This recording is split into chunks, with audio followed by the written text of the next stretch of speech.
మంది మాటలు పట్టుకొని మారుమానం పోతే మళ్ళీ వరకు ఇల్లు కాలిపోతుంది.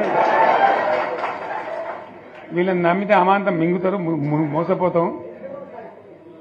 రైతు బంధుకు రామరామ అంటారు, దళిత బంధుకు జై భీమ్ అంటారు. వీళ్ళు ముంచుతారా నాయన అని చెప్పిన నేను. ఆయన వాడు తులం బంగారం ఇస్తా, నీకు ఏంటి, నీకు బంగారం వడ్డానం పెడతాను కానీ ఆయనతో నమ్మి ఏమో మీ సంగతి ఎంతో చూద్దామని ఆయనతో వేసారు. ఏజెంట్ ఇరుకపోయారు, బాయిలో పడ్డారు, అయిపోయి ఉన్నాయి అన్ని వీక్ అయిపోయి మళ్ళీ మొదటికి వచ్చానా కైలాసం ఆడలో పెద్ద పంపించినట్టు అయింది మళ్ళీ.